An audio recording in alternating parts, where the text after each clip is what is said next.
For me, there's a simple rule in politics. Never, ever be surprised by what happens in politics. The face of truth is open. The eyes of truth are bright. The lips of truth are ever closed. The head of truth is upright. The breast of truth stands forward. The gaze of truth is straight. Truth has neither fear nor doubt. Truth has patience to wait. The words of truth are touching. The voice of truth is deep. The law of truth is simple. All you sow, you reap. The soul of truth is flaming. The heart of truth is warm. The mind of truth is clear and firm through rain and storm. Facts are only its shadow. Truth stands above all sin. Great be the battle of life. Truth in the end shall win. The image of truth is the cross. Wisdom's message is its rod. The sign of truth is Christ, and the soul of truth is God. Life of truth is eternal. Immortal is its past. Power of truth shall endure. Truth shall hold to the last. I don't have to tell you things are bad. Everybody knows things are bad. It's a depression.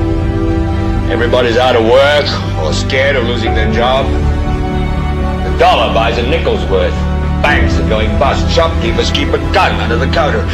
Punks are running wild in the street, and there's nobody anywhere who seems to know what to do, and there's no end to it. We know the air is unfit to breathe, and our food is unfit to eat. We sit watching our TVs while some local newscaster tells us that today we had 15 homicides and 63 violent crimes, as if that's the way it's supposed to be. We know things are bad, worse than bad. They're crazy. It's like everything everywhere is going crazy, so we don't go out anymore. We sit in the house, and slowly the world we're living in is getting smaller, and all we say is, please, at least leave us alone in our living room. Let me have my toaster and my TV and my steel-belted radios, and I won't say anything. Just leave us alone. Well, I'm not going to leave you alone. I want you to get mad. I don't want you to protest. I don't want you to riot. I don't want you to write to your congressman because I wouldn't know what to tell you to write. I don't know what to do about the depression and the inflation and the Russians and the crying in the street. All I know is that first, you've got to get mad. You've got to say, I'm a human being. God damn it. My life has value.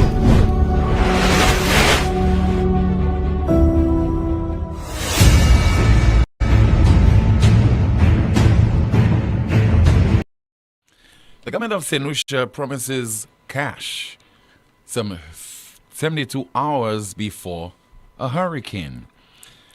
Some residents, business operators, and fishermen over in the Bannons Bay area say they want land and not cash. And we'll be hearing from a disaster preparedness official. All that and more between now and 2 o'clock this afternoon on this, the most monitored talk show in the world, and that is NewsSpin on Power 97.9 FM. The broadcast is also on the NewsSpin Facebook page as well as the NewsSpin YouTube channel. Don't forget to subscribe. In a bit, your calls at 452-2979, 452-2979. WhatsApp calls and messages 716-2026, 716-2026, and Amanda will be going through some of your comments in the chat room. So GPH has taken over the management of our ports, Castries, and also in Sufra. And in the case of taking over the Castries port, has resulted in several fishermen, people who are operating businesses in the Bannons Bay area, and people who resided in that area, they had to vacate a part of that area that in some cases, some people have been there for decades. And an arrangement has been made whereby GPH initially promised land to those people who would be relocated. But then, apparently it had a change of heart, decided to give them cash instead, compensated in the form of cash. So, as we'll be hearing in just a moment in a Miriam Montoute report, which was filed during the DBS News World last evening, one half promised to you if you demolish, and the other half after you have relocated, after you have finalized everything.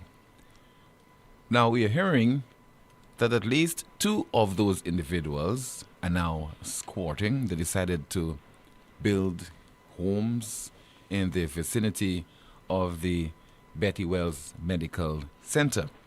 Of course, the old Victoria Hospital. So we have another problem on our hands there. And privately, some people are asking whether the government provided those individuals with proper representation, or they're left all alone to fend for themselves, to be at the mercy of GPH. We now have a report, once again, which was filed last evening during the DBS News World by Miriam Montoot. As Global Ports Holding GPH pushes forward with its plans to redevelop the Castries port, some residents, fishermen and business owners at Banans Bay have expressed dissatisfaction with the offer on the table for them to vacate the area. According to residents, they were first offered land.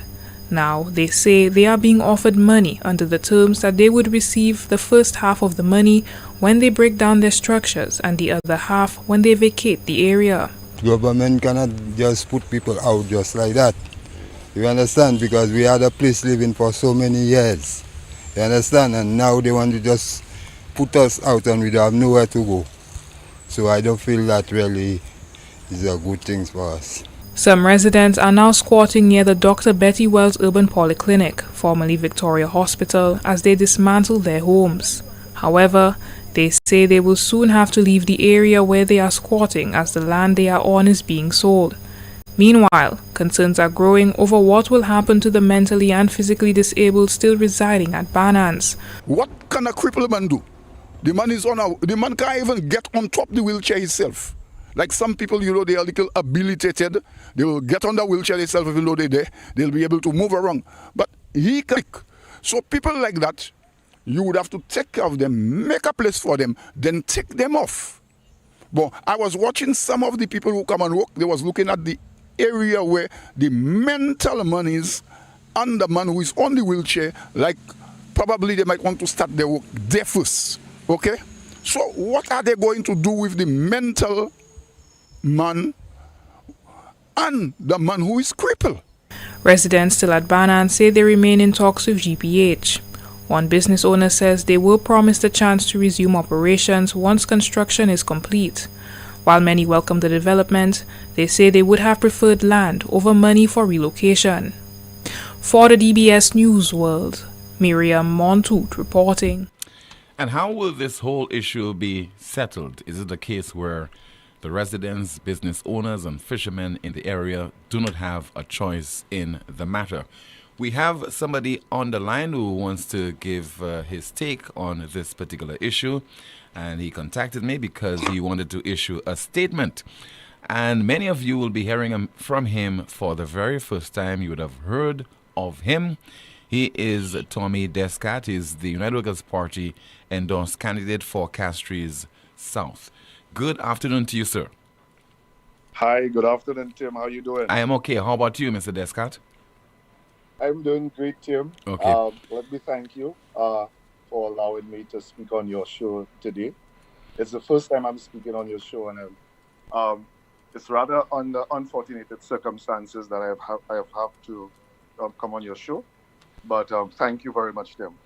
Yes, your reaction to this development involving some of the residents, those people who are in the area, who are also fishermen and businessmen in that matter involving GPH. Yes, Tim. Tim, it is deeply concerning what is transpiring at Banans Bay as we currently speak.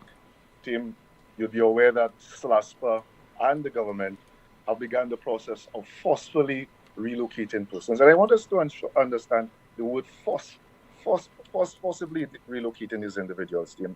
There are currently about 40% families out there. And what is transparent, it lacks transparency, accountability, and compassion to the basic rights of these people, Tim. Tim, globally, whenever you are going to displace persons, there are standard practices that you need to abide by, especially when it requires the involuntary resettlement of project-affected persons.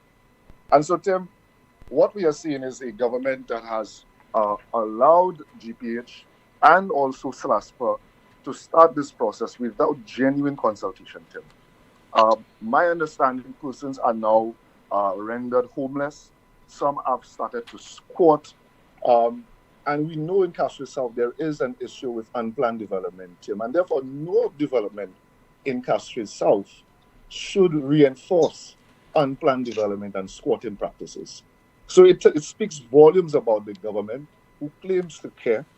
And importantly, any development that the government undertakes must do no harm to individuals, but also it should also improve the quality of life of these persons qualitatively, Tim. So this is a serious concern for me as a caretaker candidate for the United West Party, and I want to draw attention to this, Tim. What do you think is the way forward to deal with this particular issue so that GPH can go ahead with the development of the port and also the residents, fishermen, and also the other individuals there, they can continue to eke out a living while they are settling somewhere else? So, Tim, I'm also understanding that a compensation package has already been decided upon. As to how that compensation package was derived, I don't know. Was it a unilateral decision by GPH and SLASPA to say X amount will be valued for someone's house and these monies will be handed over to them? That's not how development is done, Tim. What a caring government should have done, a caring government should have initiated genuine, inclusive, respectful consultation, Tim. That consultation should involve the affected persons, the fisher folk, persons who live there, and all of the residents, the adjoining residents and business sectors around it. Tim, then what this government should have done was carry out a comprehensive economic and socio-economic impact assessment on these in that particular project.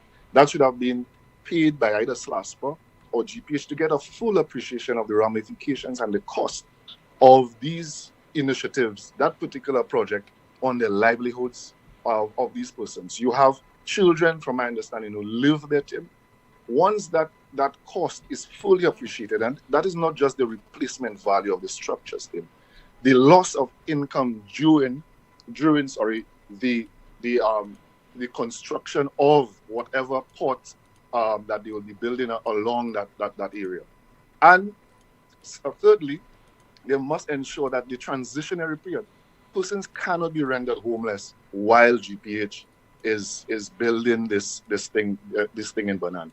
What a caring government should have done was go and find rental apartments, pay for these persons, and ensure that during the transitionary period, these persons are not rendered homeless and are not squatting left in a situation to be squatting. So once that is done, then you must have a resettlement action plan. What we see is not resettlement, is dislocation of our people, and that must itemize a timeline, a compensation package, and all the necessary support services to ensure these persons can now live in a level of dignity, and also during that process eke out a quality of life, and their livelihoods are not meaningfully impacted. As the caretaker candidate for Castries South, don't you think that you and the United Workers' Party should have been more proactive in terms of participating in the negotiation process long before this whole thing materialized, on behalf of the residents, on behalf of the fishermen and business people operating in the area? Tim, I think that the United West Party has been agitating about the GPH deal. The political leader has been speaking about it ad nauseum. However, as we see the project unfold, especially and how it's impacting constituents, it's now incumbent upon us to now speak more forcefully on the issue. So the government we have been awaiting the plans of the government. We have awaiting the development that GPH will be undertaking. And now that we've seen it is directly impacting constituents, we are now forced to come in and speak. But let it be known, Tim, simply giving persons $30,000 or $40,000 is, in my view, It is a lazy approach to development. It is vastly inadequate, and it goes contrary to any development ethos, and especially a government that says it cares, Tim. And I will also say, Tim, that there are plans afoot to do similar such initiatives in Foasho, and I'm also hearing in Marigo that there is an investment that the government is planning, and it is similarly going to dislocate a significant number of young men down in the Marigo. So what we see consistently here, Tim, is a government that continuously disrespects its constituents. It puts investors above its constituents, and we are now seeing that people are now rendered homeless and are squatting in Castro South, Tim. So a UWP government going forward, Tim, we are going to ensure that as part of our legislative priority, that we protect the vulnerable citizens who are going to be impacted by any development. When I see development, Tim, it's both public and private. We will champion and enact robust social safeguard legislation to mandate the establishment of social safeguard committees. And these committees will be independent committees that will review every single project of the government, just like we have the National Trust, who are there to ensure that any development does not impact adversely on the environment. We also would now need to have a committee that ensures that any development does not adversely impact the residents, their livelihoods, and their way of life, Tim. And so going forward, we are going to be championing this, and I want to say clear, Tim. I mean, on another point, Tim, there are families that have children in there. And I saw GPH giving out, dishing out scholarships, Tim. I would like to agitate and advocate that the children of these residents be given scholarships just like everybody else. How can the children of residents who are not affected by the projects are becoming recipients of these scholarships, and the affected households right there and not getting access to these scholarships? I am demanding that there be a consideration likewise for the affected persons, Tim. And I will be reaching out to Sufra, the general manager, and having a discussion with him.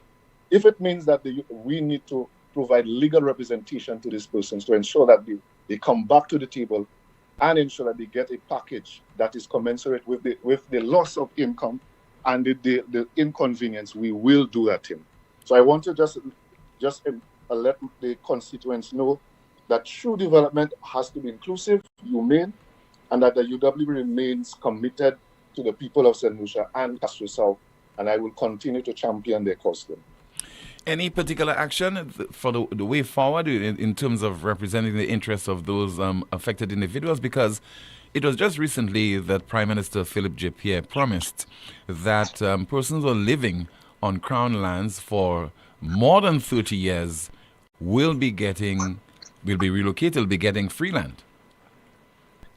So, Tim, it's very interesting you brought this up, because if you had done a socio-economic impact assessment, you would have found out whether these persons have been living there for more than 30 years. And from my understanding, I'm no legal scholar here, but once you've been living on a piece of property, Crown lands, for more than 30 years, you can prescribe against the Crown.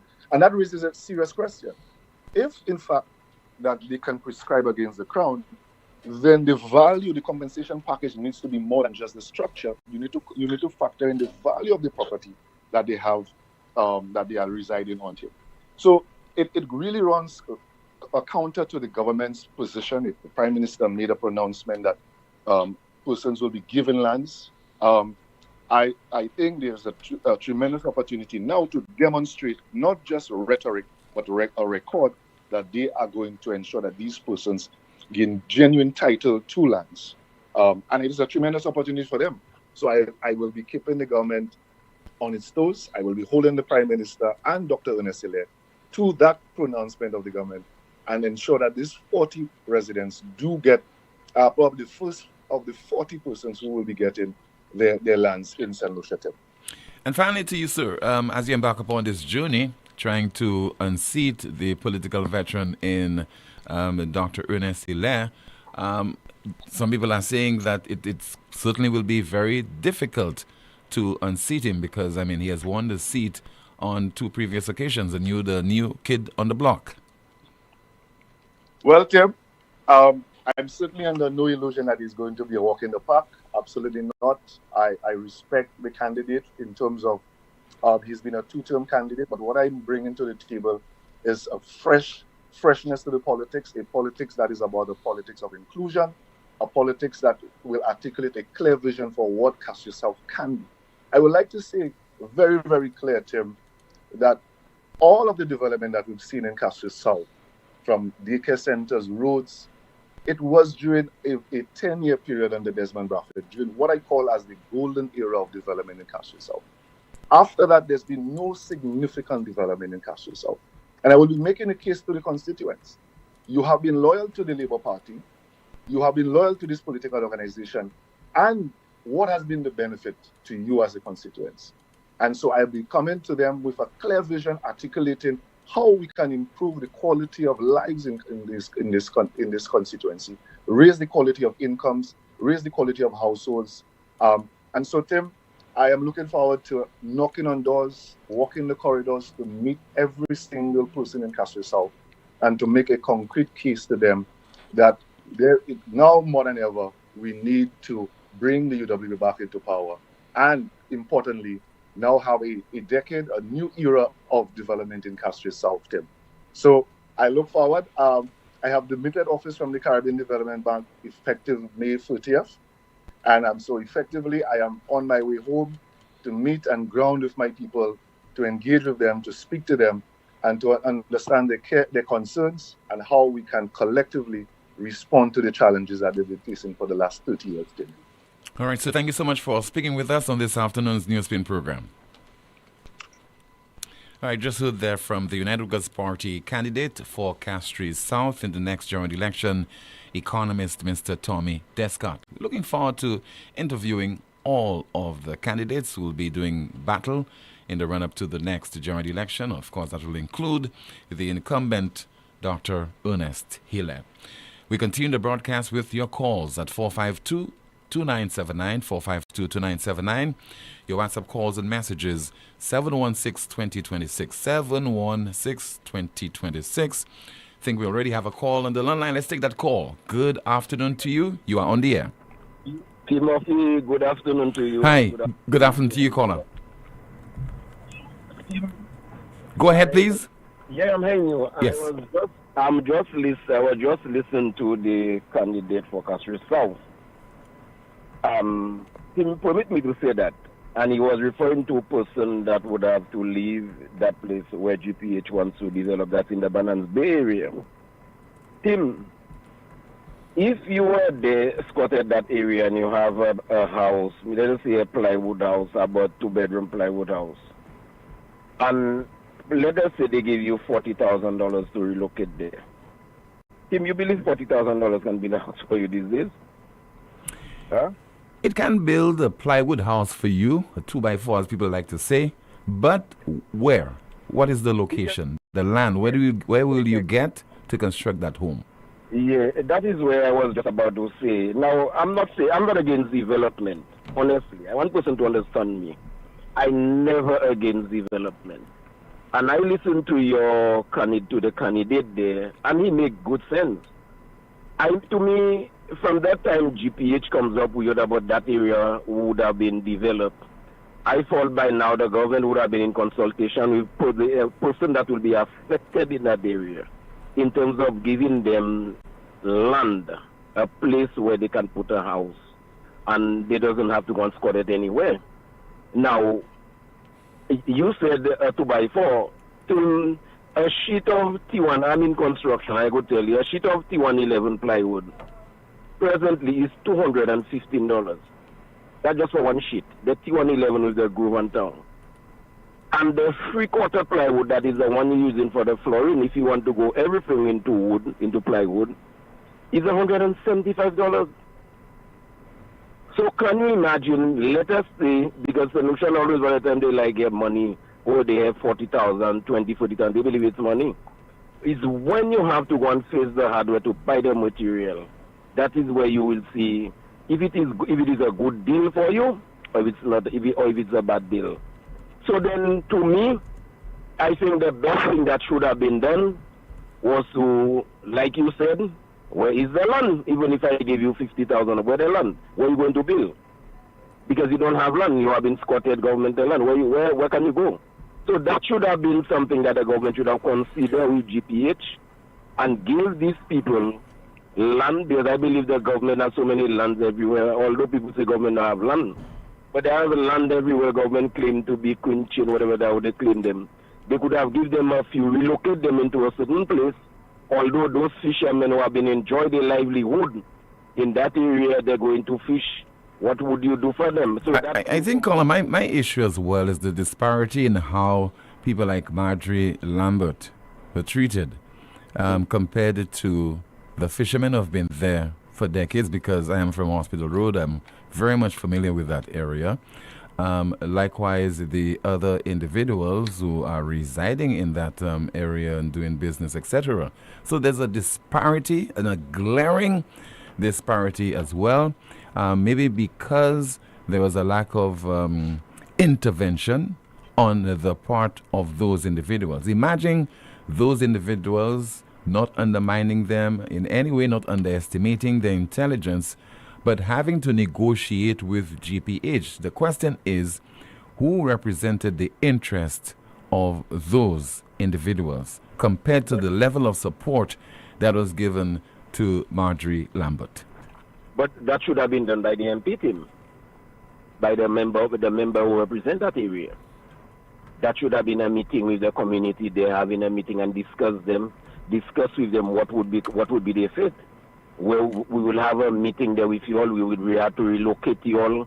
I don't know if that was done. We would have to relocate you all, and we all will get X, Y, Z, blah, blah, blah. Everybody will have, an owner of a little plot of land, square land, whatever it is, and you'll have a place to rest your head.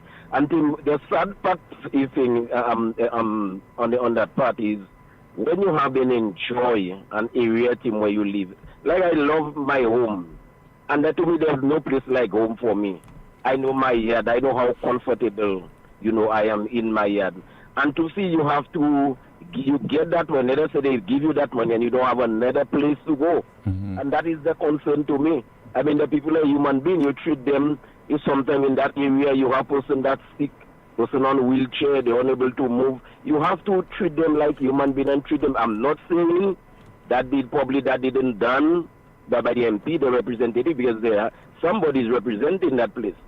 But the fact is, finally on that, is that it is not easy to go and build a house right now, whether it is in plywood or whether it is in concrete or block, how you call it.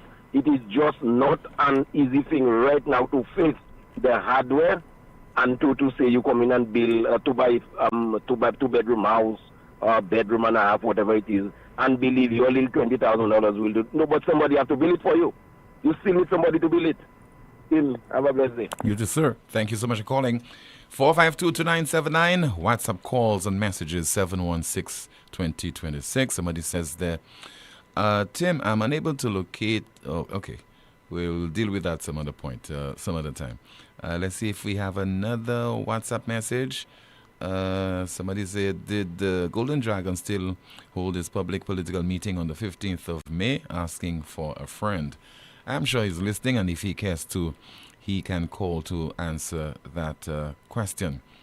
Another WhatsApp message, somebody says that there's a piece of property close to the tunnel which I'm legally responsible for by the owner. At the moment, 2 people have moved onto the ground floor of an old building on the site. There are 2 buildings going up to the back of that location on the property. And I think one of those individuals was featured in that Miriam Montoute report. Let's take a call via WhatsApp. Good afternoon. This is NewsSpin. You're on the air.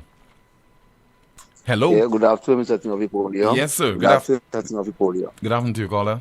And good afternoon to the lady, too. Amanda. Boy. Good afternoon, caller. Timothy, the threat just start to unfold. Because right now, the ministers, they're pocket full already, They're watching face. Right now, they have no poor people left for them, They have no poor people. There are people that are there for more than 40 years. That's what they said. Leave the land for them. As I said, what $40,000 could do for you now? That could be the home for you.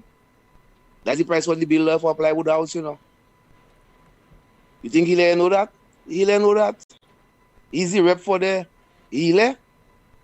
As an healer heartless. Healer heart now. Heart like a piece of iron, You think he care? Whether he win or he lose, he care now, He don't care if nothing. But I following up on that, Mr. Timothy Poleon. Good afternoon. Good afternoon, sir. Let me turn my attention to Amanda. Let's find out what is happening in the chat room. Good afternoon to you. Good afternoon, Tim. Good afternoon, NewsSpinners. Tim and NewsSpinner says here the people of St. Lucia did not vote, elect, select, or sign any deal with GPH. So any issues that we the people are facing where GPH is concerned, we have to take it up with the government that we elected, and they made a deal with GPH on our behalf because GPH is not there to represent us. They are there for business and making money, so it's not GPH problem. A commentary reads, that is what we voted for. Putting people first, people of Castries South will be displaced without a place to go. And NewsSpinner says there money after you break your house. These people are really on a recolonization vibe, selling a pig in a bag. Another commentary reads, go and check Hilaire. He will fix your business, election is coming. Someone says there that rush to start that project before election will backfire. We have a call via WhatsApp. Good afternoon to you. This is NewsSpin. You're on the air. Yeah, good afternoon, Tim. Good afternoon, Amanda. Yes, sir. Good afternoon to you. Caller. Let me first commend Mr. Descat on well-present information to us, and these are the kind of representative we're looking for in Castries South, not no joker kind of representative thing. The other thing is I remember clearly when the last administration was in office, when they tried to relocate those people, and they would get a spot, and then build a home or something for them and give them some cash. I remember very well, Hilaire went down there and make noise with them, ask them not to move. Okay? And today, he's saying he's not part of it. Let them deal with GPH. This is unfair to the Castries South people. You don't treat people this way, and the Castries South people supported you. They voted for you. In the same way, they went and marched for Madrid not to move. And one of the lawyers, I think he's an MP as well, I think, get cut of that money when Madrid got paid, when she would have get her full money on the flabo. Thank you, Tim. All right, sir. Thank you so much for calling. 452-2979, your WhatsApp calls and messages, 716-2026. Again, 716-2026. Let's try and see if we have another call. Let's take a call on the landline. Good afternoon. You are on the air. Hello. Good afternoon. All right. We will go through a WhatsApp message. Tim, that MP on the beach with Margie Lambert, UWP was in government. SLP do what they do the best. And another WhatsApp message. Tim, good day. Let Minister Hilaire know who is responsible to the repairs on that road heading to the police station and hotel in Marigot. It's a prime tourist zone. That road is in a deplorable state. You can even ask the question to the minister with responsibility for infrastructure. And another WhatsApp message. Why isn't the rep of that constituency representing the people? Like I always say, politics is a trick. Shaking my head. A call on the landline. Good afternoon to you. You're on the air. Hello. Hi, good afternoon. Yes, sir. Good afternoon to you, caller. Finally. Today's your lucky day. Well, I was lucky that line. Tim, this whole situation, I'd like to ask a couple of questions. Didn't in the recent budget address the Prime Minister promise people who were living on land for 30 years that these lands would become their land? Yes, the Prime Minister said that. He said if you own it for more than 30 years. So I know you're somebody from that area, and these people on these lands for more than 30 years? I think you have some instances of people have been there for more than 30 years, yes. So what became of that promise? I mean, that promise is not even a month old. It's not even a month old, and already you're spitting in the people's eye. Recently, Tim, in the recent history, a piece of land was purchased by a local businessman, and from what we've been hearing, it was purchased under price, but it was purchased for $1 million. But I'm hearing, I'm not sure if this has been confirmed, the people were offered $40,000 to move. I think in that vicinity, I think between 30 and 40. I'm not too sure of the exact figure, caller. So you mean that land is in very close proximity to the land that was sold for $1 million, albeit under price. Yeah, but the people who occupying that land, they do not own the land, the property. But I opened my argument with the Prime Minister promising people that were on land for 30 years that the land would be theirs. But it's not 30, he said more than 30. Well, but these people are there more than 30 years, Tim. Yeah. Exactly. So that is two different sides of a coin there.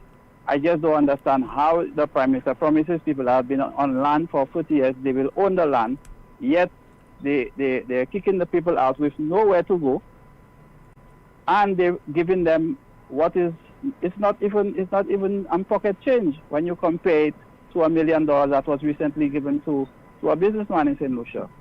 So the people are really getting the short end of the stick. It doesn't seem, no matter what is happening, the people are getting the short end of the stick. These people, they have been there for so many years, Tim. In terms of proximity to town and everything, getting around, these people don't need a vehicle. They could either walk, or it's very easy to get a bus there. Yeah. You give them no place to move. You literally give them nothing, because $40,000, like one of your callers said, in terms of building, is really a joke, Tim. It is, in this day and age, it is a joke. And where will you locate that? Where will you construct that home? No, but you don't even have land yet, Tim. Yeah. So where are you going to get a piece of land for $40,000? Nowhere at all. Exactly, Tim. Nowhere. You can't get any land in St. Lucia for that kind of value. Recently, the Talvon lands, which under previous administration were being offered at $9 a square foot, has now climbed to $14 or $14.50, if my mind serves me right. So you're telling me that the rep is not on a platform nowhere representing those people? Tim, I don't know. Anyway, I hope the St. Lucians can open their eyes and see what is meant by putting the people first under this administration, because I have been looking for the last 4 years, and I have not seen too many instances where they're putting the people first. They have made a few handouts here and there, but it is just, when I look at it, it's more political gimmickry to buy some votes. But it's not anything long term. It's not anything that people could really elevate themselves in. It's just a little donut here, make people feel good, and hopefully get a vote in the next election. That's nothing of permanence where people can really elevate their standard of living. And I think that's what we need in the country. We need to elevate the standard of living of the people, and that's what we need. That's what we are voting for. We are voting for people to represent us, to make life better for us. Look, insurance has just been increased again. You know what the insurance company tell you? The reinsurers have increased. Have we been updated as to why the reinsurers did it? Why the insurance companies did it? Because our salaries are not going up. Our income is not going up. It's being eroded every day. Supermarket here, that one there, phone here. Everybody is just increasing, and you are there sitting duck. Where is the representation? What's the point of my vote? Anyway, Tim, thanks very much. All right, sir. Thank you so much for calling. Somebody says via WhatsApp, it's not more than 30, Tim. It's 30 or more. Civil Code says so. It's not a policy, it's the law. But I was correcting the caller when he said that the Prime Minister did promise that people who are living on Crown lands for 30 years will receive that land. So I ventured to correct him to say that what the Prime Minister actually said was, if you are on the land for more than 30 years. I just wanted to quote him verbatim. What's happening in the chat room, Amanda? Tim, a comment here reads, RF offering millions of dollars to sing the national anthem, and why can't these people be offered the same for their lives and their livelihoods? Someone says here the Prime Minister made that promise to give people who occupied land for more than 30 years. However, if you go to him now, he will tell you that that's not what he meant, or he may forget he even said that. When with Labour, Another commentary reads, the people should not move unless they give them a proper place to live. A NewsSpinner says Ernest Sile was the one who told the fishermen not to move when Shasni was speaking to them about developing this same place. Now he is the one throwing them out. Another commentary reads, does the government's offer of a free land to 30 years quarters apply to these individuals? A commentary reads, what is the cost of someone's discomfort? Where are these fishermen supposed to now ply their trade? Another comment reads, the way forward is to go and squat in the yard of the Prime Minister's residence. Someone says they're all this complaining of GPH. Why hasn't anyone seen it necessary to ask the court for an injunction on to halt this GPH project until further examination? Someone says there, while I agree with you, I also recognize that the independence of the courts has become severely compromised, and based on what we have seen in the past, it is not far-fetched to believe that an injunction may not be granted. Someone says that the GPH deal was signed in a rush without a thorough review of its impact on the people that would be affected. After all, in earnest, it's all about the financial benefits to FFF. The people of Banans should have been given the same deal that Marjorie got. Another commentary reads, GPH seems to be on a full-blown rampage in St. Lucia, and the ones getting crushed are the poor vendors, fishermen, store owners. What's worse is that this rampage is being fueled by the very people we elected to protect us. Someone says there, sadly, the National Trust today is comatose. A NewsSpinner says there, remember GPH is now a limited liability company and is no longer obligated to provide answers to anyone. And someone says here, this government has shown that they are working in the interest of their foreign investors over our people. They continue to put foreigners first. To hell with us, St. Lucians. Open your eyes, St. Lucians. The Labour Party is not working in the best interests of St. Lucians. Someone says there, how did GPH get so much power? Why couldn't Flathor, the government, clean up and beautify the Banans area? Isn't this Hilary's constituency who was advocating for the boys on the block during COVID? And the NewsSpinner says her team, these are the poor people they speak about. They are trying to get rid of these individuals who are insignificant to them and the growth of their personal wealth from the kickbacks. Back to you, Tim. Thank you so much for that update. Let's see if we have a WhatsApp message to go through on this, the most monitored talk show in the world. Please bear with me. We're trying to go through as many of your messages as possible. Okay, somebody says there via WhatsApp, Tim, is there a Jack in St. Lucia? Ask Gabby. 452-2979, your WhatsApp calls and messages 716-2026. Again, 716-2026. Somebody says there via WhatsApp, government cannot move people off the land. We have a call on the landline. Good afternoon to you. You are on the air. Hi, Tim. Hi. Yes, ma'am. Good afternoon to you. How are you? I'm okay. How about you? I'm okay, thanks. Mm-hmm. Hi, Amanda. Good afternoon, caller. Tim, it is so sad what's going on with those poor people in Banan. So, are they categorized as the poorest of the poor? Because I remember the government in power now went on to the place where Marjorie is, where Cabot at Casaba development, right? And they turned out in numbers to protect Marjorie. Marjorie got representation. You know, Marjorie got land, she got a building, and what else? So Mr. Producer, do we have the overlay of this? Go ahead, caller. Yeah, so who's now representing the poorest of the poor, as the Prime Minister would call them? Who's helping them out? The same lawyer who represented Marjorie, can't he now represent those poorest of the poor? Who's looking after those people, Tim? That is so unfair. So shouldn't we blame the opposition? Well, the opposition should, because I mean the now government was supportive of Marjorie, so the opposition should have done the same. You know, for those people, they shouldn't wait until those people are literally out to now go come and talk and try to represent them. They should have been there for those people. And I mean, this is just so sad. So where are those people going to go, Tim? Because the big question is, how do you expect those quote-unquote ordinary, simple-minded individuals to negotiate with a company like GPH? GPH, exactly. So who represented those persons when the negotiation was going on?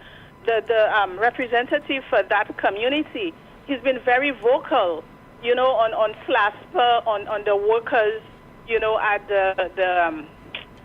I forgot what the place is. You know, he's been very vocal. Where is he now to represent the people from his constituency? Why isn't he saying anything? What I'm asking, what action plan does he have in place for those people? I mean, Tim, this is just so unfair. And $40, Tim? You know how much for a sheet of plywood, Tim? $40 is not going to build a house for those people. And like you said, even though they get that money, where are they going to build? You know, where are they going to build? Well, what I would suggest to the government, the $10 million that was given to Richard Frederick, I think it is very prompt right now for him to use it for those people to relocate them and see that they get a proper dwelling place so they can survive as human beings in St. Lucia. Thank you, Tim. Okay, ma'am. Thank you so much for your contribution. This is the most monitored talk show in the world. Is still to come. We have some more of your calls and, of course, your WhatsApp messages. And we hear from a disaster preparedness official. Stay with us. Carnival just got crunchier with KFC. It's time to fed, win, and feast with the Carnival Crunch Box. For just $30, get a Big Crunch or Zinger sandwich, 3 crunchy strips, a dipping sauce, regular fries, a 16-ounce soda, and a biscuit. But wait, that's not all. Every Carnival Crunch Box gives you a chance to win big. Costumes from legends, fusion just for fun too. Ixuvo tribe of 12, come jump with your crew. Get your receipts. Write your name and number down. Drop it in the box. You can be jumping in town. Win tickets to mess. Sun up, escape and more. Plus KFC vouchers to keep you crunching for sure. Promotion runs June 1st to July 20th. KFC, it's finger licking good. Do whatever they crunch you want. Lazarus's Funeral Home is here for you. Lazarus's Private Cemetery offers a peaceful resting place for your loved ones. With tranquil settings, visitation, and reflection, we believe in the compassionate care of all our departed loved ones. Lazarus's Private Cemetery, let us help you create a final resting place. Make it special. Make it Lazarus's Funeral Home, your friend in a time of need. Payment plans are available for tombs. Call us in Vidbuta at 452-7491 or in New Dock Road, VA4, 454-6555. Lucilec aveti ou pour point précaution durant saison cyclone ça là. Mi un petit commission qui kaywen de ou protéger la vie ou ek propriétaire ou. Priez Lucilec avant ou trim et ben couper pied bois qui pou ligne électrique. Veillez pour ligne courant électrique avant ou monter l'échelle. Fait assurer l'échelle, scaffold et bout zouti ou ka servi pas vini moins qui 10 pieds hors ligne courant électrique. Pas jamais servi appliance et ben outils qui ka servi courant électrique. Des wall côté qui mouillé et ben en la pli. Ça c'était en commission hors Lucilec. I've seen you here before, and I have something special just for you. What have we here? Happy housewarming to me? That's the MNC Home Depot Rewards Card. You'll earn points every time you shop, plus exclusive savings and promotions just for you. Just for me? Yes, just for you. Shop in store or online and enjoy a seamless experience. So I get to treat myself every time I shop? Exactly. It's time to reward yourself. MNC Home Depot and Sunbelt Rewards Card. Sign up and reward yourself today at www.mnchomedepot.com.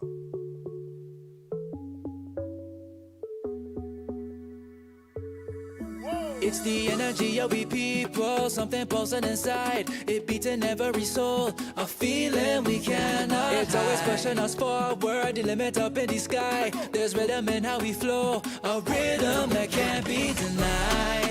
It's in the feeling in how we talk. It's in the meaning in our spark. It is the thing that sets us apart. Who we are, 'cause the rhythm of life keeps bumping.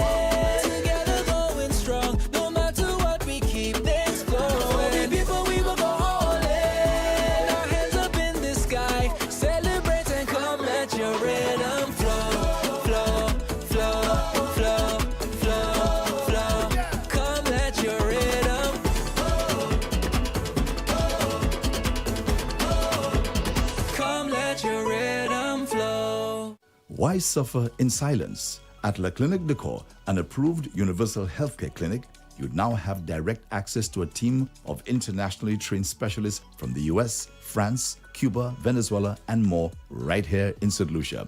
We treat chronic pain, sciatica, arthritis, lupus, nerve damage, carpal tunnel, and more with precision and care. We also offer advanced diagnostic nerve testing to detect hidden issues early before they become serious. All health insurances accepted.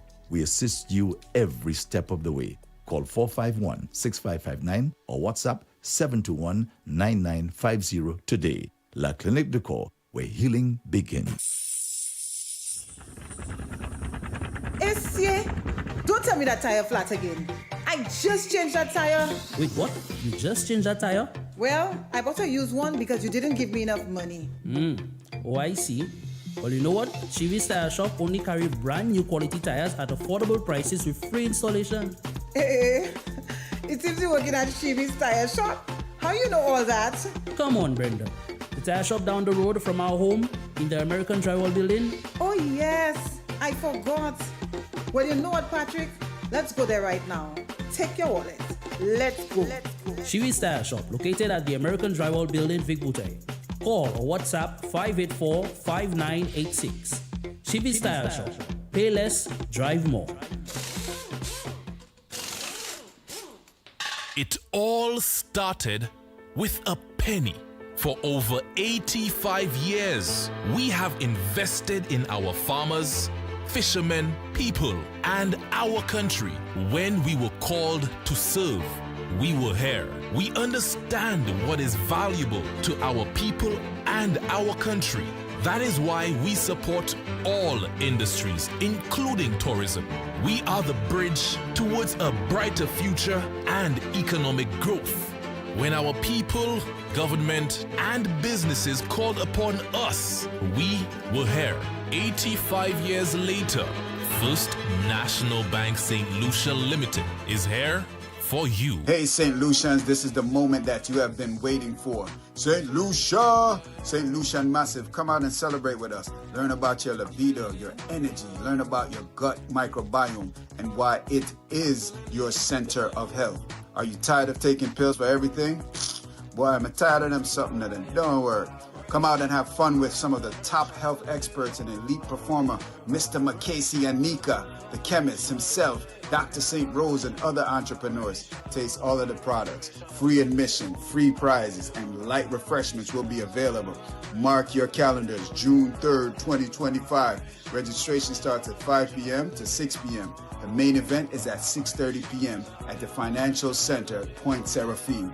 Listen, miss it and blame yourself. You gotta have guts in this world.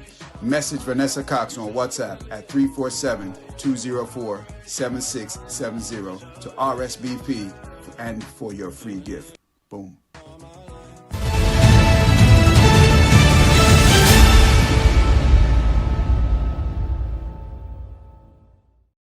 This year, we will give everybody who is on Crown lands and who has been there for more than 30 years, we will give them the land free. Bouaye! This year, we will give everybody who is on Crown lands and who has been there for more than 30 years, we will give them the land free. Bouaye! This is the most monitored talk show in the world. We have a caller via WhatsApp. Good afternoon to you. This is NewsSpin. You're on the air. Hello. Good afternoon, Tim. Yes, sir. Good afternoon to you, caller. Tim, I am so happy that Tommy Descartes, the UWP candidate for Castries South, spoke on behalf of the people at the Bananas. But now that the GPH steal, Tim, and mark my words, at STEAL, now that this steal is unfolding, and we're seeing the entire construct of the steal, remember when these lands sold at Bananas for $2.5 million? Below the estimate that was done several years before the most recent one when it was sold?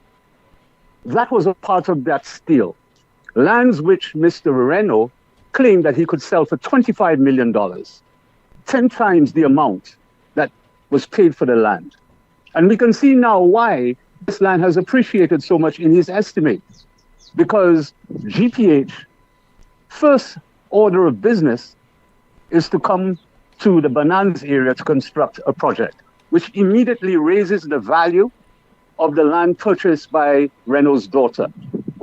But Tim, I didn't call to speak about Castries South. I've called to speak about Sufra. And I hope that the people of Sufra are beginning to open up their eyes to see that what is happening with this GPH steel. The fact that, at least in Castries, there was some idea of what would transpire up there. There had been some discussion and arrangements were being made for people who were being displaced. In the case of Sufra, we don't know an iota. We have not an iota of information as to what is the GPH deal and how it will impact the lives of the people of Sufra, whether positively or negatively. Tim, we've got the jetties in Sufra that were damaged by wave action from Hurricane Beryl on the 1st of July. It is almost an entire year, and nothing has been done on these jetties. We're about to move into a second tourism season since the damage. We are disembarking visitors. We claim to be a serious tourism destination, yet safety of the people who operate on those jetties and our visitors are being kicked to the ground at the expense, on the altar of gratifying the gratification of these foreign companies like GPH. But Tim, we must remember that what is going to happen in Sufra? Why are there still boats in our cemeteries? Why is the road from the main jetty in Sufra in the direction of Barron's Drive or Quillas, why is it in the condition that it is? And why is the parliamentary representative playing big bad dog and not telling us what the details of that arrangement is? Rather than telling us that, she insults us by talking about plywood beneath the house of the former parliamentarian. If there was plywood beneath the house of the former parliamentarian that has disappeared, why have they not brought charges against him with the special prosecutor? That is why the special prosecutor has been employed, and so forth. And therefore, her just coming onto television or in interviews to tell us when she's been asked to be transparent and to account to the people is a ploy, is nothing but smoke screens. And this is the modus operandi of this Labour Party government. Smoke screens and smoke screens. The fact is, Tim, GPH stands to gain about $400 million US. That is about $1 billion in forecasted revenue up to 40 years, because this lease arrangement is for 30 to 40 years. 30 years with an extension for another additional 10 years. And you know what we're getting for it, Tim? $147 million. We're giving away $1 billion of revenue. And look at the discomfort, the displacement of St. Lucians. For $30,000, 30 pieces of silver, we are selling away the people of Bonanza. That is what this government has done. And that is why St. Lucians should now open their eyes, because as this deal unfolds, we will see how much of a steal that it is and what it is costing the people of St. Lucia, Tim. Thank you very much. Thank you so much for calling. We have a call on the landline. Good afternoon to you. This is NewsSpin. You're on the air. Hi, good afternoon, Timothy. Thank you so much for taking my call. Hi, good afternoon to you, caller. I thought for a minute there I wouldn't get you. Good afternoon to you, Amanda. Good afternoon, caller. Timothy, I want you to hold me accountable today. I want to be very deliberate in what I'm saying.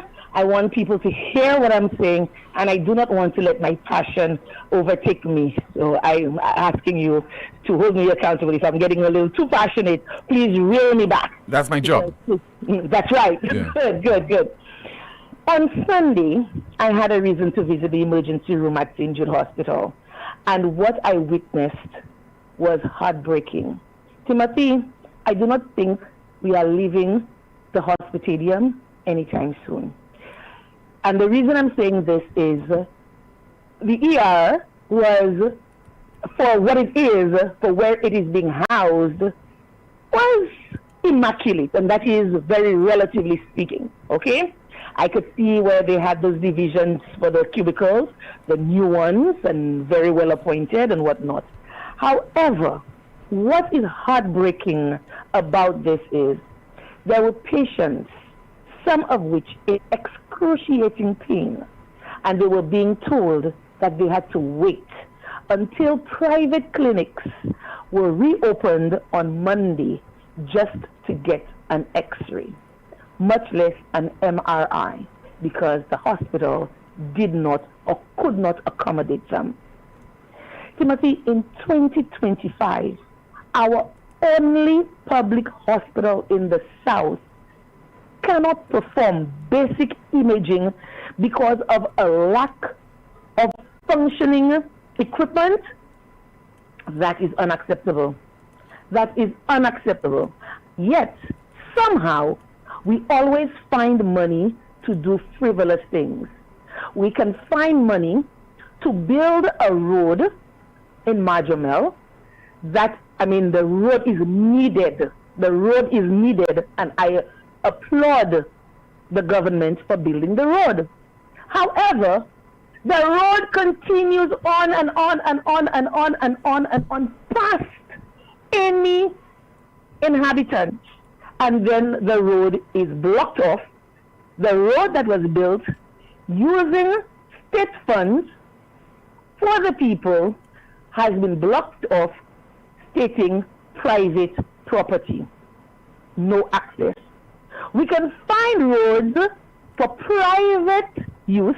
We can build roads for private use using state funds, but somehow we cannot find the money for an X-ray unit.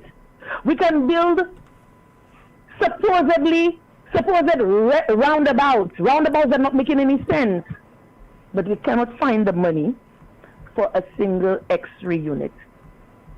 What does that say to us about the government's priorities?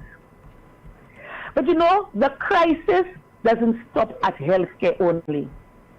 As I'm speaking to you, St. Lucia has yet again no flour. No flour on island. None whatsoever. The flour mill is down. There is a critical piece of equipment, I'm told, which is broken down. And while they're working on that, the government warehouses are completely depleted. Now, I know some people out there will tell me that's to be expected.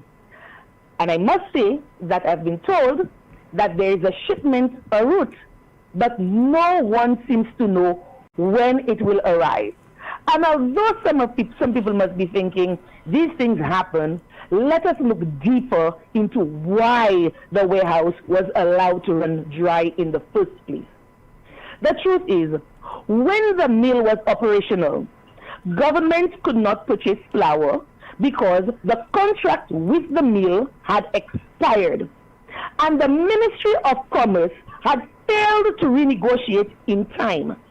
That's not just a mistake, Timothy. That is commerce. Okay? Pure and simple commerce. Now, I have a direct contact with bakeries. Okay? And these bakeries, some of the bakeries are panicking. Many of them are unable to meet their contracts. Some are even closing their doors because they cannot rely on a steady supply of flour. Often, every 3 months or so, there's no flour. Every couple of months, there's no flour.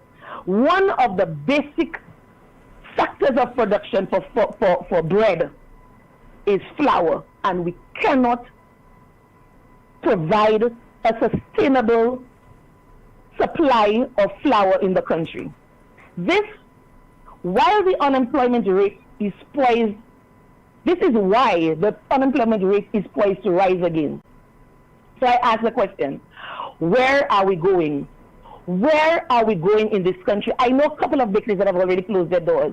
And luckily for the other bakeries that are still open, they were able to acquire their supply of flour. Because I know that they had a supply of flour and they had to let go of their stuff because, and they could not afford in fact the bakers found employment elsewhere, because oftentimes no work today, they come today, there's no work, they have to go home, they cannot get paid and all kind of things.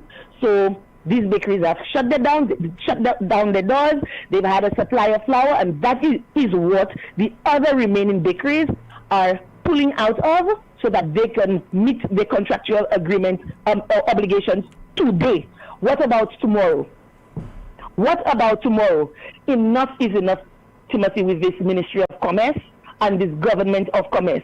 A country that cannot feed itself, cannot scan its patients, can't negotiate its contracts, and can't deliver stability to its people is not just mismanaging, it is failing. We deserve better, and we must start demanding it. The time for, give them a chance. We don't have time for that anymore. That is over. Now, Timothy, you had given me a couple of days to, talk about my Sisters of the South. The event was on Saturday, and I just want to take an opportunity to say thank you to the persons who supported us. It was a vibe. You missed out, Timothy. I invited you, but unfortunately you couldn't have made it. It was a vibe. So I want to say a massive thank you to everyone who showed up, bought a ticket, who sponsored, who volunteered, or contributed in any way. You made it a night to remember. I mean, I was the one putting the thing together, and I was amazed. So I want to say thank you to all those persons. To those of you who couldn't make it, I also want to say I felt your support. And to those still watching from the sideline, there's still time. The code is yellow, and it's in full effect. The movement is real, the momentum is building, and change is coming. Thank you so much, Timothy, for hearing me out. All right. Thank you so much for your contribution, ma'am. The unfortunate thing is that I do not attend political events. I've ceased doing that over the last several years. I don't attend political events, whether it has to do with the United Workers' Party or the St. Lucia Labour Party. You will not find me attending those events at all.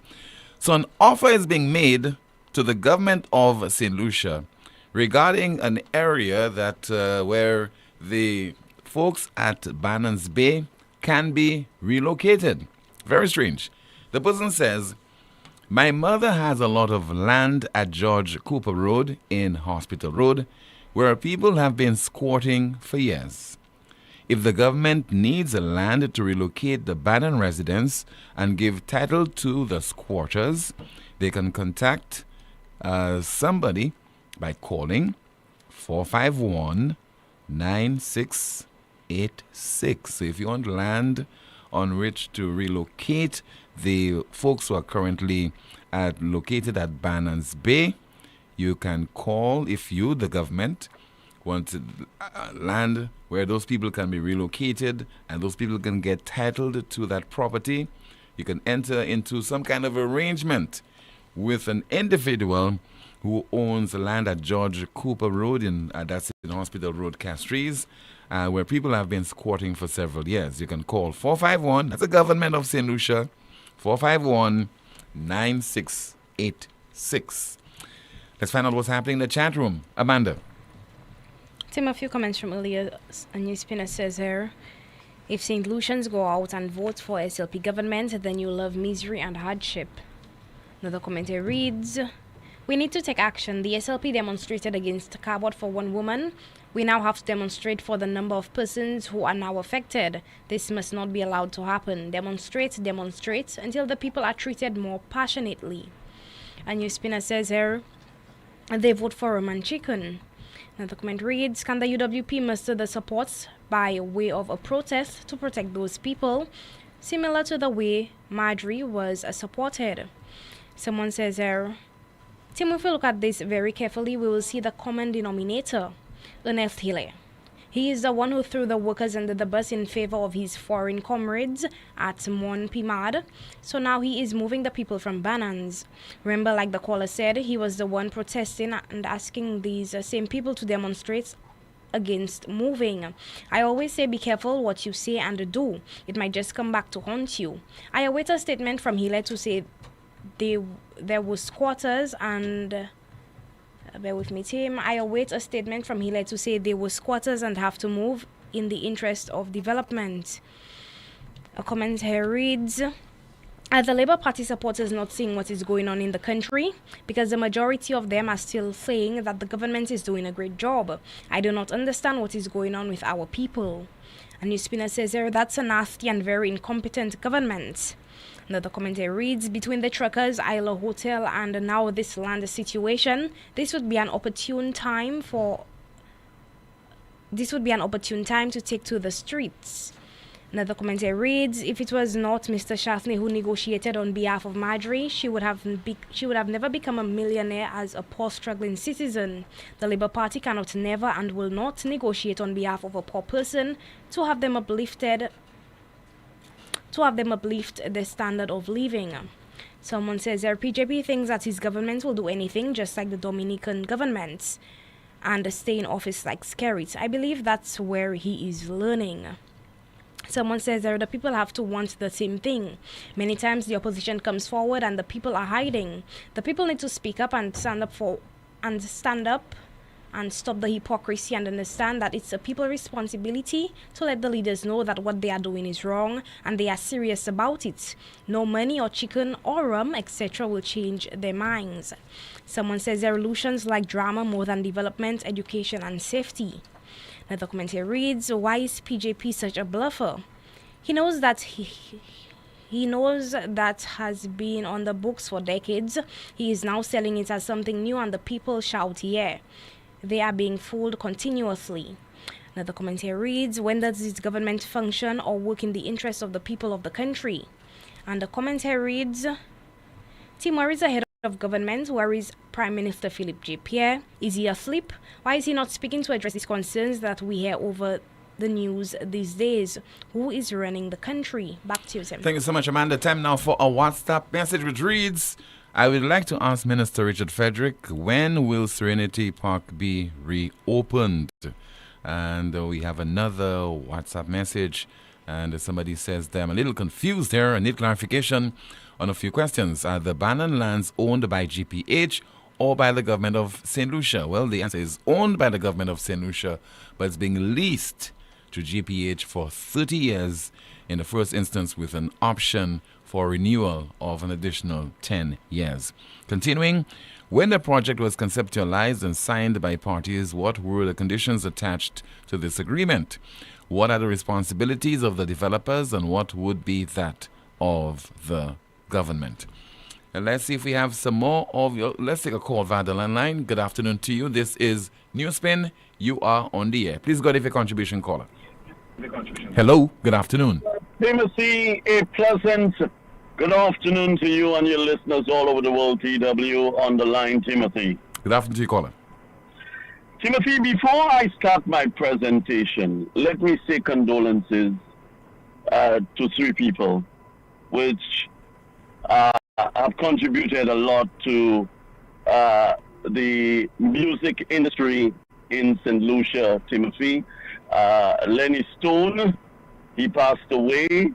Nicole David, and for the arts, Mr. Idovic, Timothy. Timothy, I attended a GPH meeting, Timothy, and not even the vendors understood what they were entitled for when GPH set up shop, Timothy.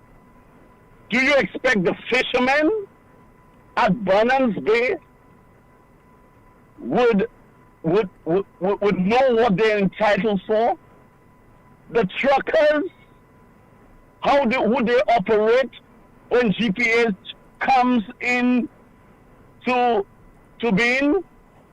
How about the Express Brazil, the French ferry?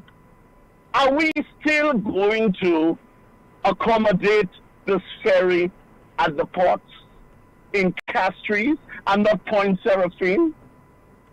There are a lot of things we did not understand, Timothy. You know, this government has put GPH first not the people of this country first. The young people of this country, Timothy, they no longer want handouts from this government. They no longer want handouts. Not just the people of this country, but the people in the Caribbean are no longer going to tolerate these prime ministers giving them handouts. They want things that are sustainable, things that contribute to sustainable development, not just in St. Lucia and in the Caribbean. And you have prime ministers like Philip J. Pierre, even Roosevelt Skerrit. I heard him last week when you played a clip when he spoke about Haiti and the gangs in Haiti. Have Roosevelt Skerrit walk through the streets of Haiti to know what's going on? And he wants to blame the gangs in Haiti. What Haiti needs, and he knows that, Haiti needs good governance as the first thing they need, because if you don't have a good government in a country, it will run, people will take the law into their own hands. The other thing is poverty. They need to address the poverty situation in Haiti, and then the security situation at number 3. You understand? CARICOM has no answers for Haiti. This is why Roosevelt Skerrit will come to say things like this. You understand that the gangs are the main problem in Haiti? You understand? There is one island, you know, Timothy, and there is 2 countries on that island. One, things are running good. You understand? On the other side, there is extreme poverty.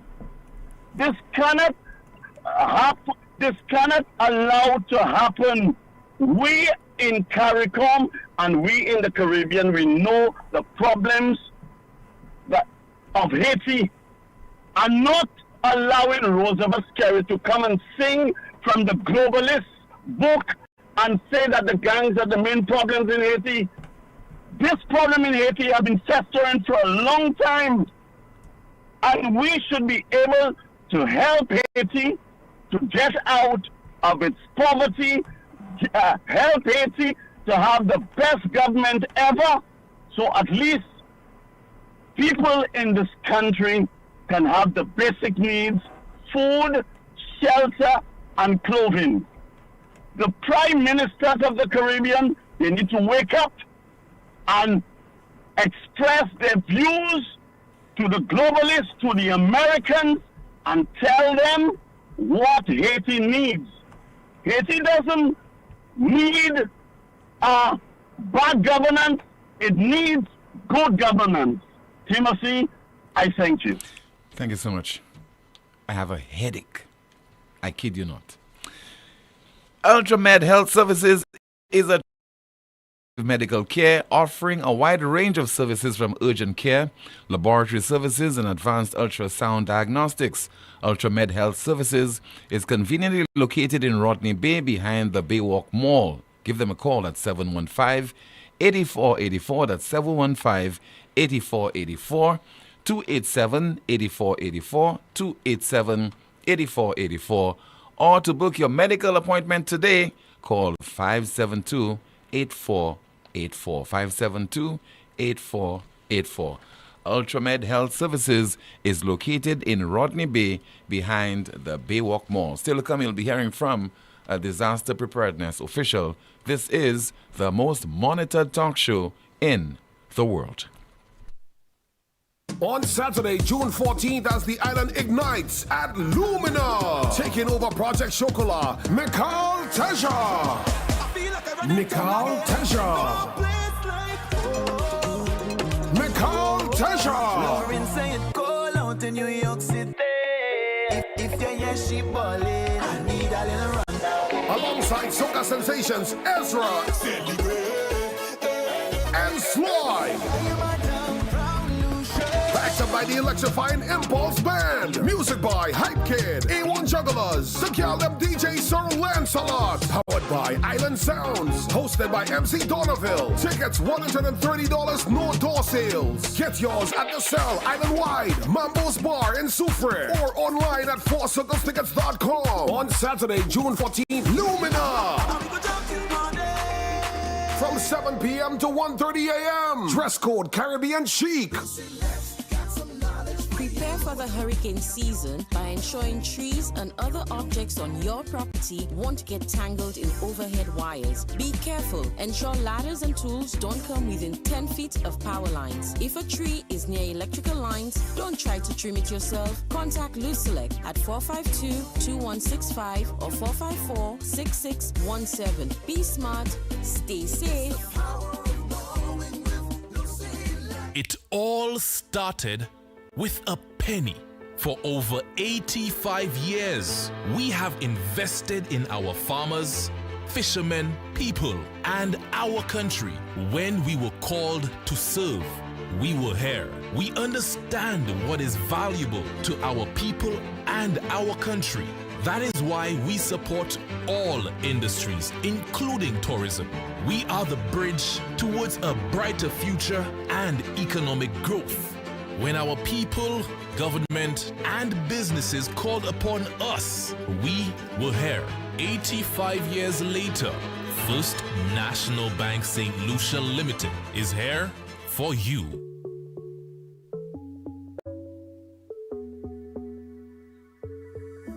It's the energy of we people, something pulsing inside. It beating every soul, a feeling we cannot hide. It's always pushing us forward, the limit up in the sky. There's rhythm in how we flow, a rhythm that can't be denied. It's in the feeling in how we talk.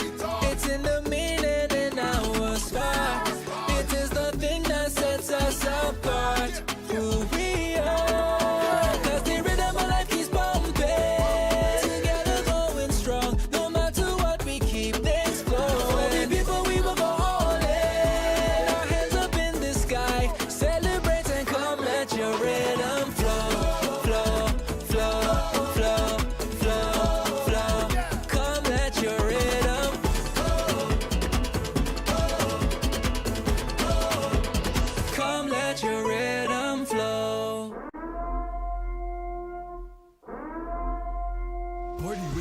And flying to St. Kitts. Guinness St. Lucia is giving you a shot at an all-expense-paid trip to the St. Kitts Music Festival, June 26th to 28th, 2025. Experience top dancehall and soca acts from across the region. Buy 2 Guinness or 2 Guinness Smooth to enter. Drop your receipt in promo boxes or DM to We Brew Vibes on Instagram. You must be 18 and over to participate with a valid passport. Prize is non-transferable. Promotion runs May 12th to June 16th with the big draw on June 18th. Plus, look out for Guinness block parties, giveaways, and specials island-wide. Travel sponsored by Sunrise Airways. Guinness, made of more. I in a good spirit.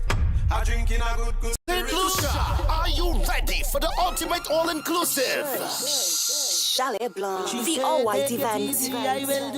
Tier 1 now available at Frontline Ticketing, Eventbrite, Digicel Baywalk Mall, 4 Circles Ticketing, or WhatsApp at 240-344-8629. A musical journey curated by the best local and international DJs. St. Lucia Carnival Saturday, July 19th, 1 p.m. to 8 p.m. At Sanders Golf and Country Club, Kappa State. Look something to talk about. Unlimited drink, brunch buffet, top-class entertainment. Stay tuned. This event is powered by One Golden Fox and Natalie Events. Why suffer in silence? At La Clinique de Corps, an approved universal healthcare clinic, you now have direct access to a team of internationally trained specialists from the US, France, Cuba, Venezuela, and more right here in St. Lucia. We treat chronic pain, sciatica, arthritis, lupus, nerve damage, carpal tunnel, and more with precision and care. We also offer advanced diagnostic nerve testing to detect hidden issues early before they become serious. All health insurances accepted. We assist you every step of the way. Call 451-6559 or WhatsApp 721-9950 today. La Clinique de Corps, where healing begins. Looking for amazing deals on tiles? Mark your calendars. Every last Thursday of the month, the Tile Gallery is offering up to 50% off on selected tiles. Whether you are renovating your kitchen, updating your bathroom, or giving your entire home a fresh new look, now is the time to transform your space and save big. Enjoy up to 50% off on selected tiles. Don't miss this incredible opportunity to upgrade your home without breaking the bank. Visit M&C Home Depot and Sunbelt locations for more details. Terms and It's time to turn the page. It's time to unite.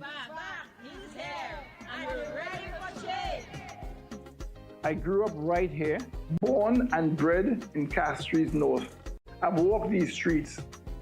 I'm rooted in this community. The lessons I've learned, the friendships I've built were right here. They've shaped me. I've had the honor of serving our country, first as a civil servant, then as a regional diplomat and an ambassador. And while I've been proud to serve, what is happening here at home really concerns me. It's time for something different. I'm committed to serve you. I will never betray you.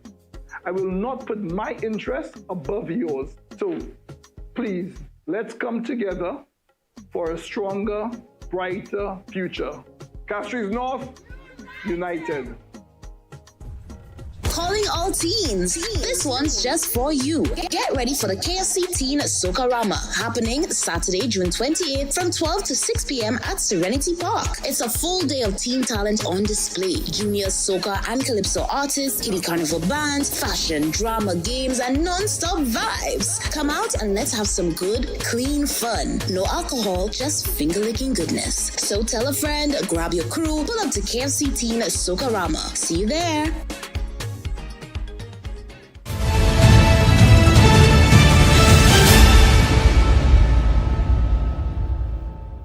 Thank you so much for staying with the world's most monitored talk show, NewsSpin. Here is a dark secret of the public service, and that's according to a WhatsApp message.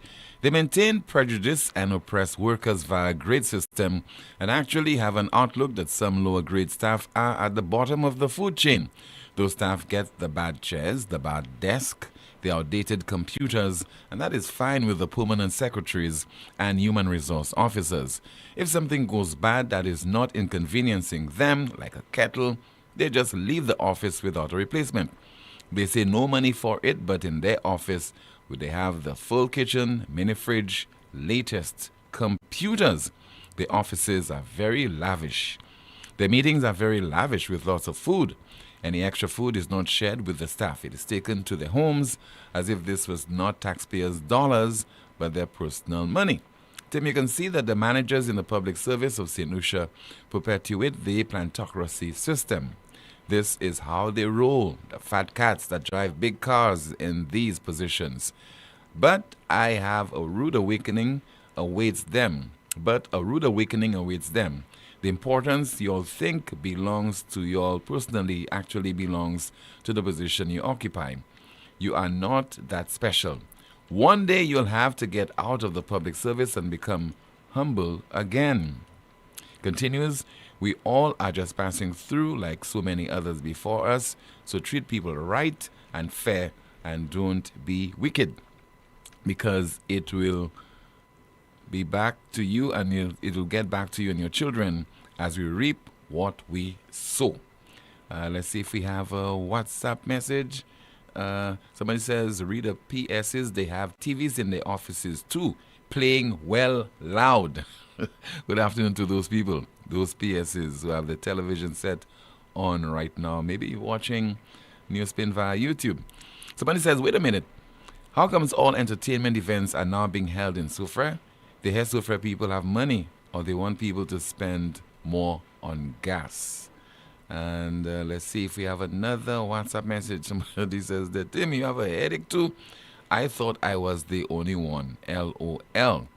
Another one says, by the looks of things, seems I have to find a piece of government crown lands to squat on.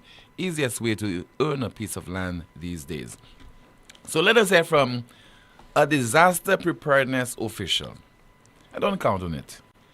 It is not an official from the National Emergency Management Organization.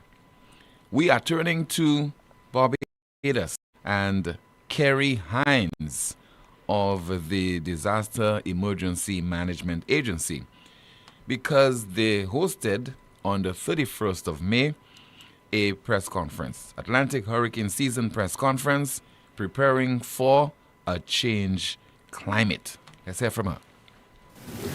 Over the past few months, amidst all other events on the national calendar, the emergency services personnel, agencies and ministry personnel, volunteers, shelter management personnel, all who have a critical role to play have been reviewing and updating plans, going through various scenarios, anticipating challenges, and working through plausible solutions to those challenges.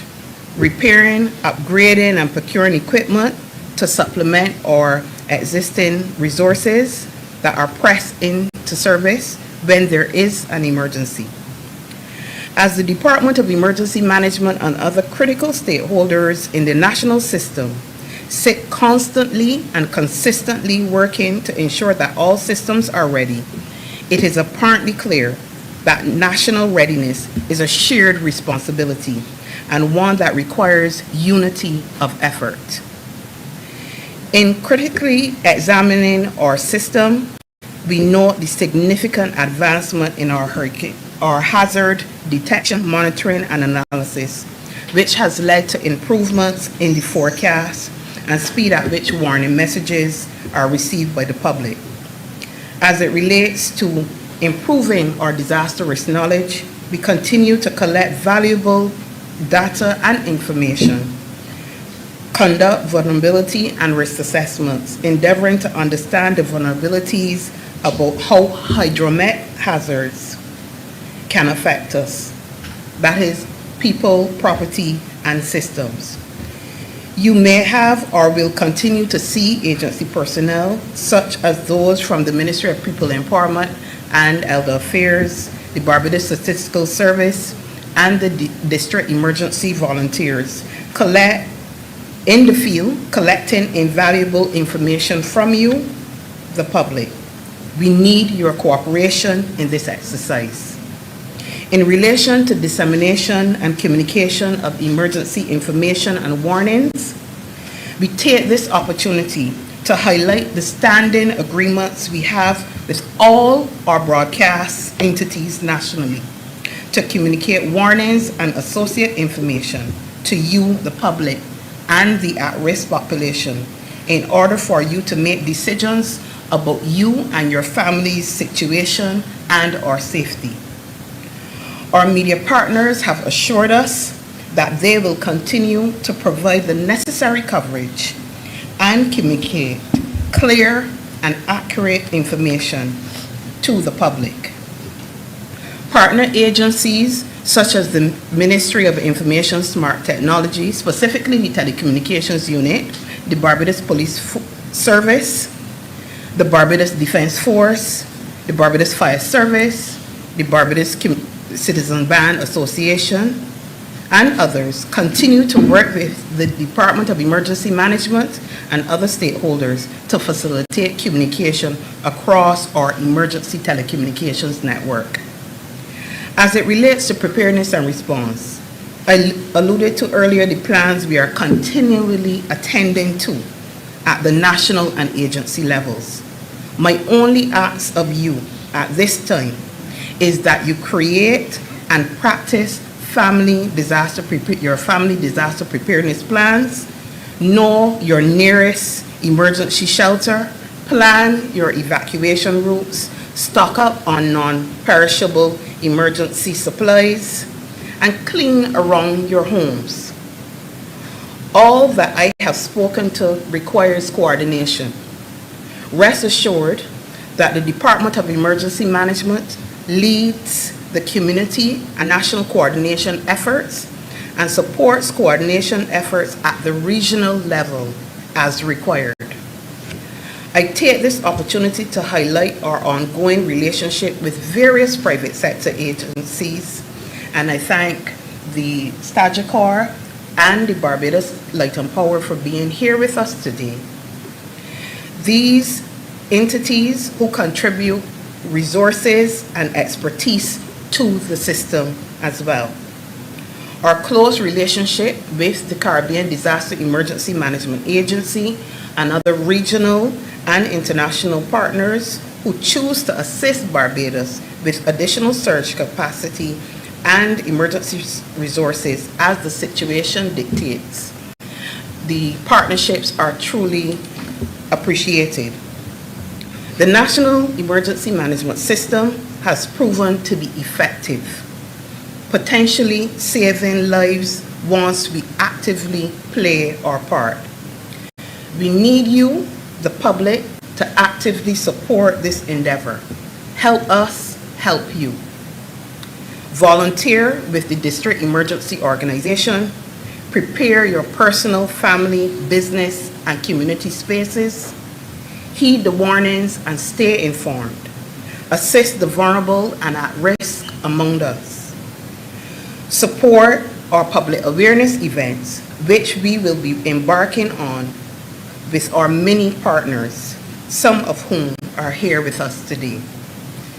Find time to engage with the Department of Emergency Management staff and the DEO volunteers within the various communities, taking stock of the invaluable preparedness information and tips. Continue to prepare for our changing climate. I thank you. A Barbados disaster preparedness official, her name is Carrie Hines, and this extracted from a press conference hosted on the 31st of last month. In the case of St. Lucia, 3 days into the hurricane season, not a word from the National Emergency Management Organization or relevant officials. But you'll be hearing from a minister in just a moment who says that in the run-up to a disaster, when you're expecting a disaster at least 72 hours before it hits St. Lucia, you will be getting cash. But first, we have this WhatsApp message. It reads, Customs management never seem to know what's going on at the organization. But when it comes to the bold and the beautiful and young and the restless drama, miraculously, it always reaches their ears. Brooke was at the VA4 seaport doing what Brooke does best. Miraculously, they knew about it. They even came down with the mystery machine to solve marital issues. But when strike and sick out, it's at the doorsteps. They know nothing about it. We finish. Boy, Customs in a mess. Let's hear now from the Equity Minister, Joachim Henry, what he has to say regarding people receiving, the poorest of the poor, receiving assistance 32 hours, not 32, but 72 hours before we are hit by a storm. The government of St. Lucia and the United Nations World Food Programme have signed 2 landmark cooperation agreements aimed at enhancing the country's disaster response capacity. These agreements will provide tailored support to the people at the highest risk during and after crisis. This is particularly important to me as parliamentary representative for Castries Southeast, where many of my constituents are on the front line of natural disasters on a yearly basis. The anticipatory action agreements establishes a system to deliver targeted cash-based assistance to vulnerable households up to 72 hours before an expected crisis or hurricane. And I think this, to set it in context, we have approximately 3,500 persons on public assistance, 1,500 on the waiting list, over 400 persons receiving the disability grant. What it means, and of course over 100 persons living with HIV, all of these persons, in the event that a hurricane is approaching, we will be the first in the Caribbean to pilot an anticipatory action, vulnerability risk reduction, where funds are transferred to these individuals before, 72 hours before a crisis or hurricane hits, so that they can prepare and reduce their vulnerability. So you're getting money before the hurricane strikes. So approximately over 3,500 persons will be receiving cash this year. And this is supported by the World Food Program, the United Nations World Food Program, and they are supporting St. Lucia in implementing this anticipatory action. We are the first island in the Caribbean, and we are being studied to see exactly how it works. We had a pilot last week where we randomly selected 500 persons, and they received cash. We set up the system in place, they receive vouchers and what have you, and we are about sometime this year, if a storm is approaching, 72 hours before it hits, that these individuals would be receiving cash transfers. Mr. Joachim Henry was the minister with responsibility for equity, social justice, and empowerment. So somebody just said there, Tim, did you know that St. Lucia heads up climate change and also CDEMA? The Prime Minister is the head as far as the climate change portfolio is concerned at the level of CARICOM. We have our NewsSpin question of the day. Why shouldn't GPH be made to purchase land for occupants of Bannans Bay? Why shouldn't GPH be made to purchase land for occupants of Bannans Bay? Our NewsSpin question of the day, followed by the NewsSpin news of the day. It reads, Bill Gates to give most of his $200 billion fortune to Africa. Bill Gates to give most of his $200 billion fortune to Africa. That's a broadcast. Thank you so much for watching and listening to another edition of the world's most monitored talk show, NewsSpin. My name is Timothy Poleon. Goodbye.